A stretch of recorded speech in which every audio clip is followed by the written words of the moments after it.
So thank you so much for coming here tonight.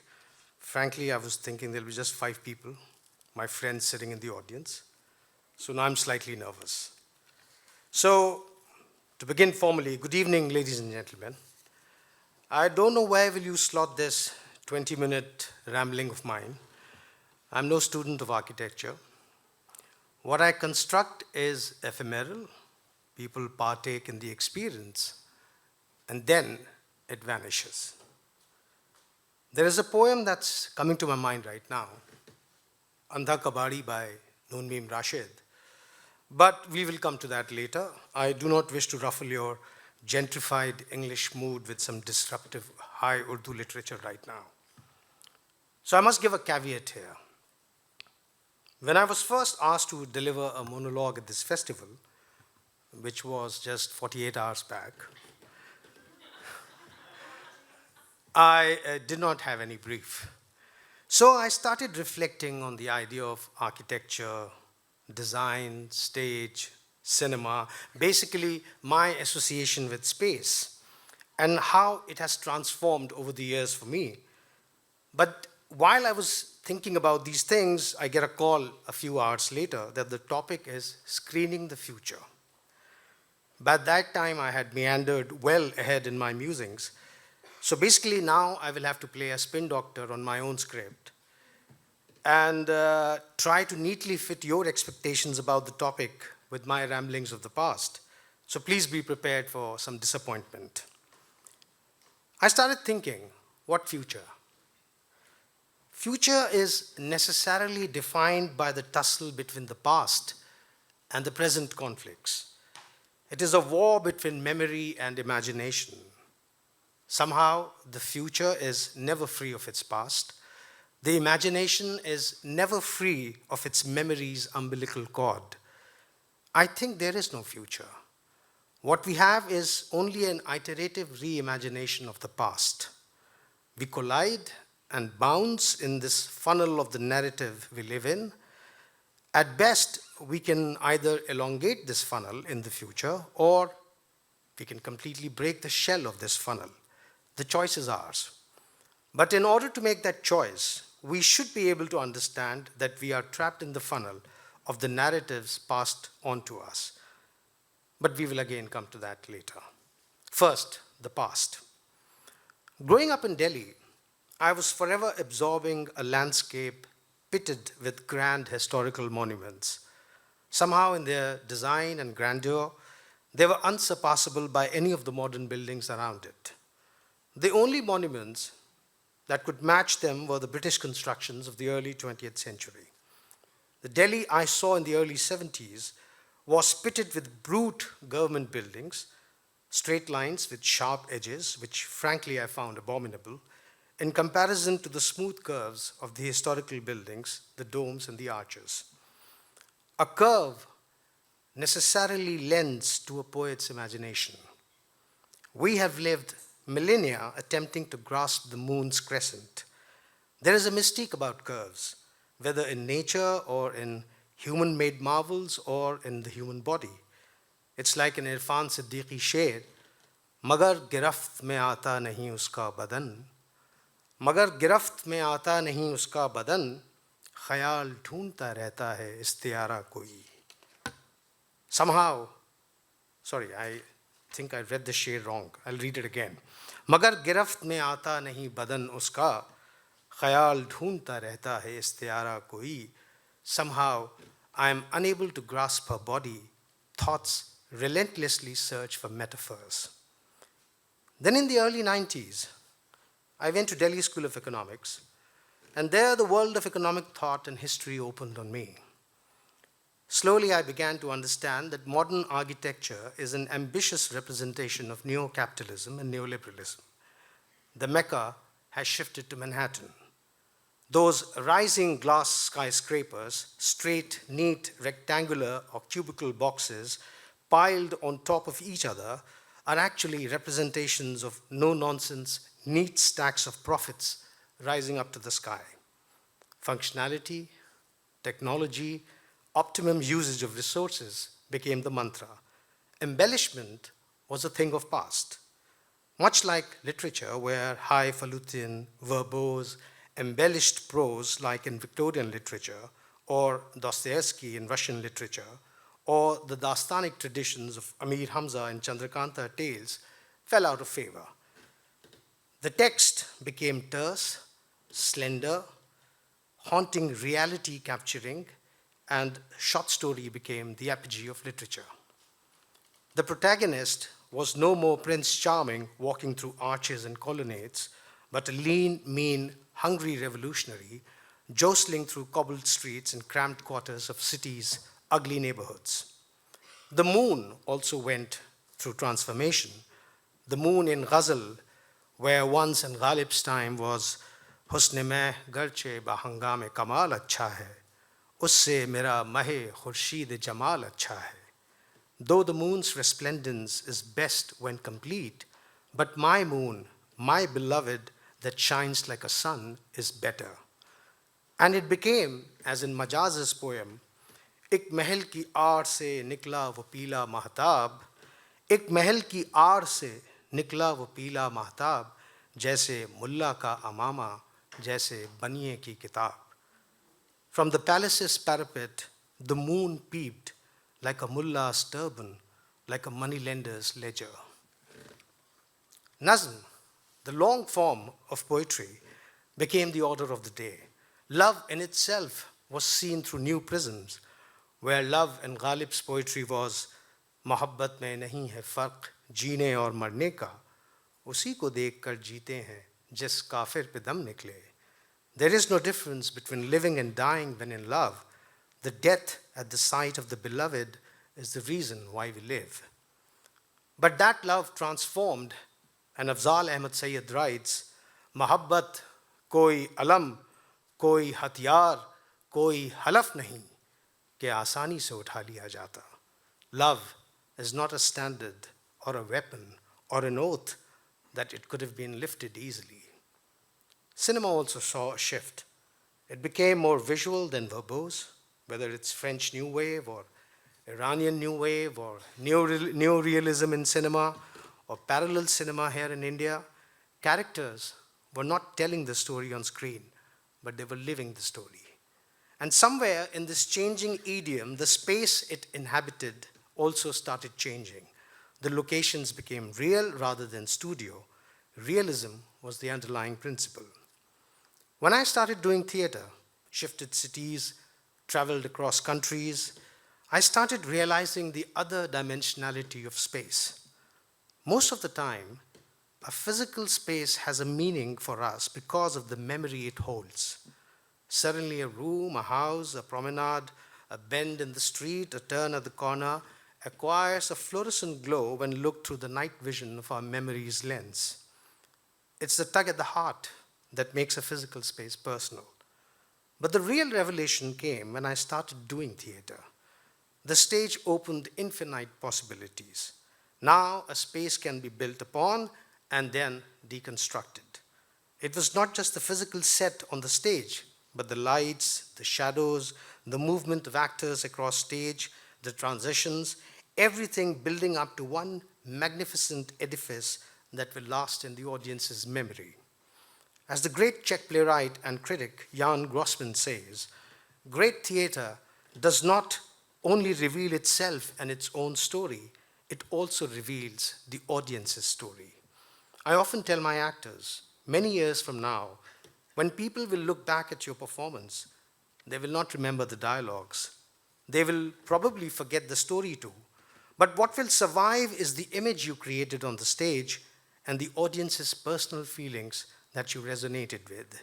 That's all that will remain. That is the final architecture we aim for. In cinema, the one we consider conventional, it's also similar to theater, just that a lived three-dimensional architecture in theater is now encapsulated in a two-dimensional frame in cinema.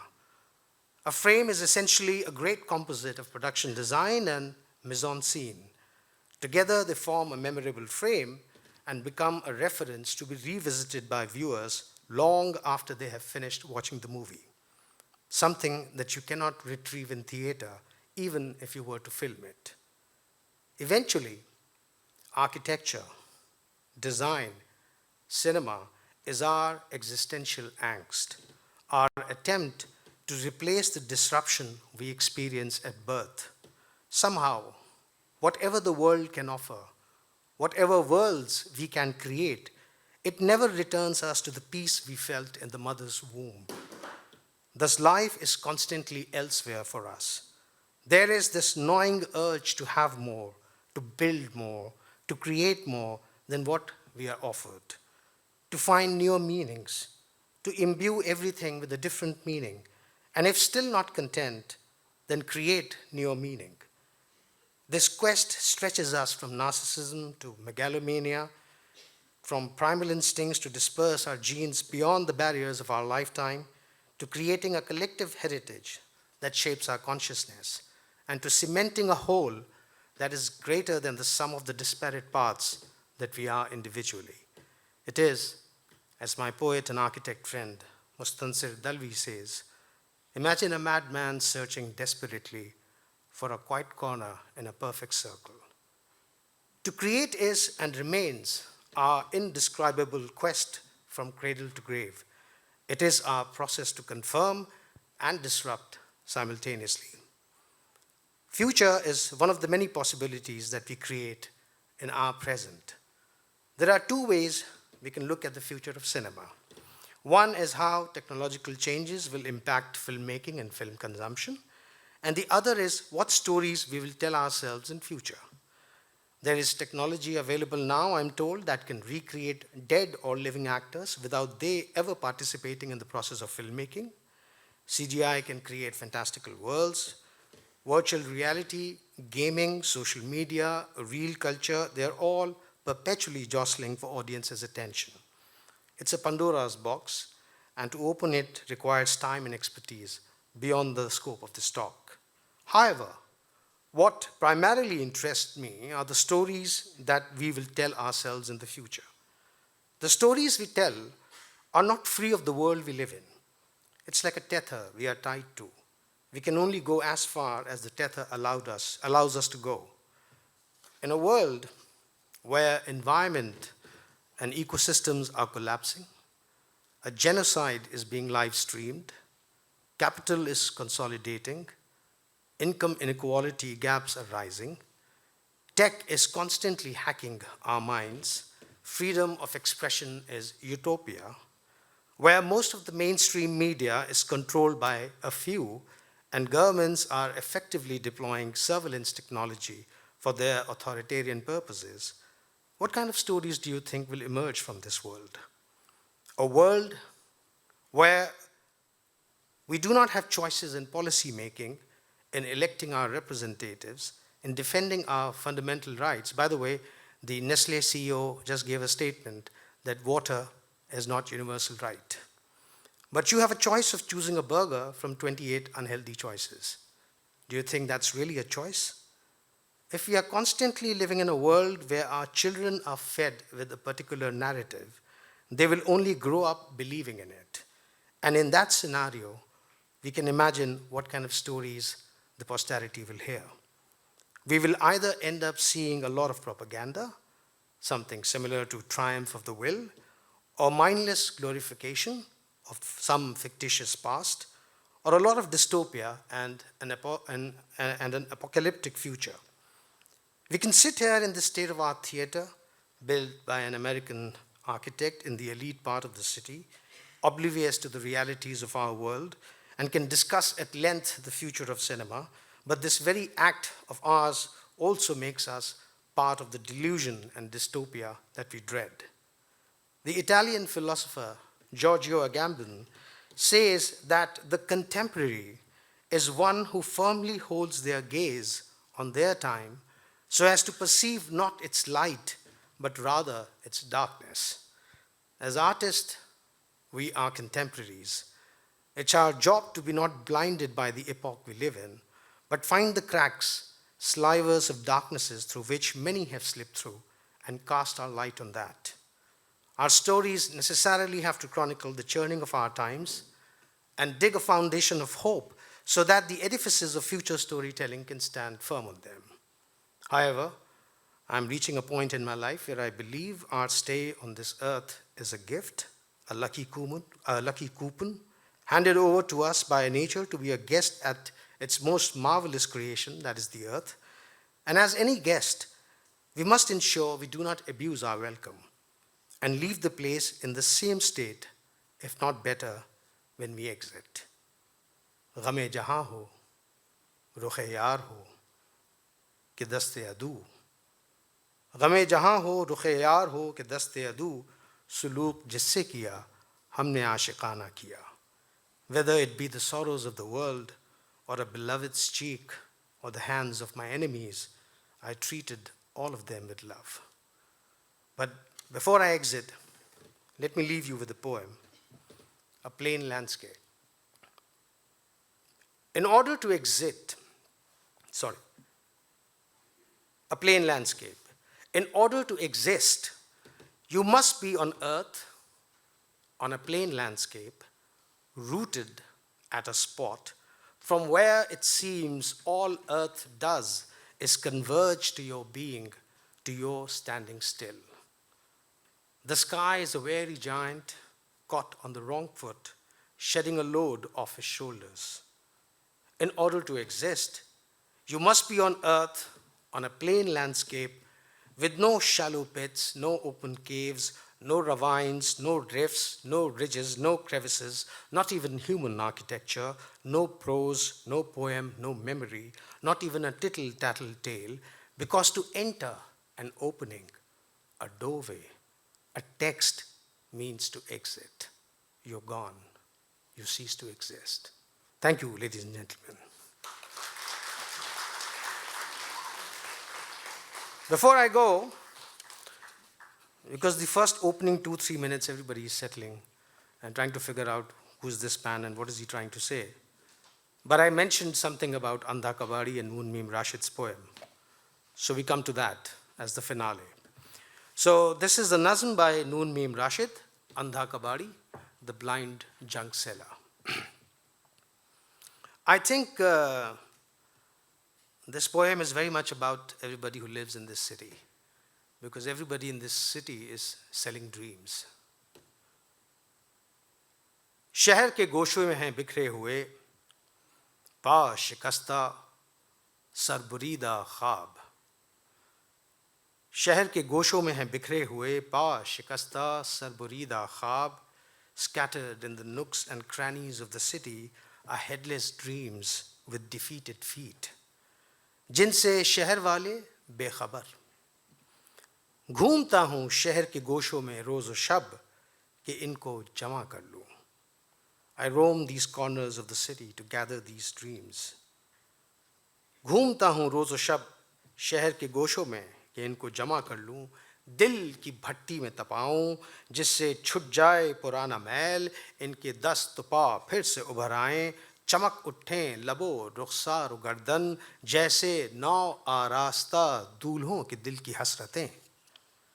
I roam these corners of the city to gather these dreams so that I can blast them in the furnace of my heart and ensure they get rid of the grime, and their feet and paws, their lips, cheeks, necks, they all emerge again. These all again start shining like the desires of a prospective groom. Very good. That kind of reflects the desire of a prospective groom. चमक उठें लबो रुखसार गर्दन जैसे नौ आरास्ता दूल्हों के दिल की हसरतें. फिर से इन ख्वाबों को समत रह मिले. ख्वाब ले लो ख्वाब.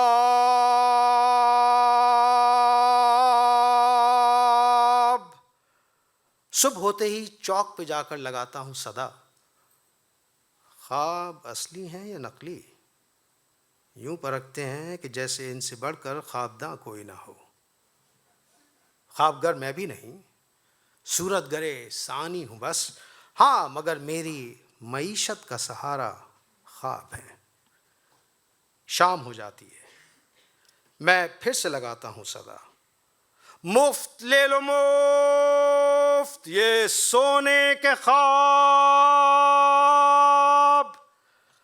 मुफ्त सुनकर और डर जाते हैं लोग और चुपके से सरक जाते हैं लोग. देखना ये मुफ्त कहता है, کوئی دھوکہ نہ ہو، ایسا کوئی شوبدہ پہنا نہ ہو، گھر پہنچ کر ٹوٹ جائیں یا پگھل جائیں یہ خواب، بھگ سے کہیں اڑ جائیں یا ہم پہ کوئی سحر کر ڈالیں یہ خواب.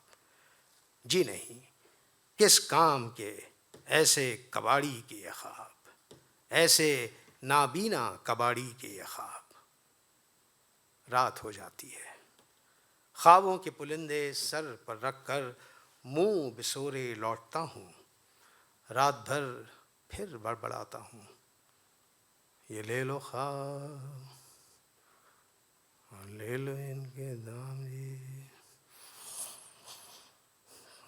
لے لو خواب اور ان کے دام جی.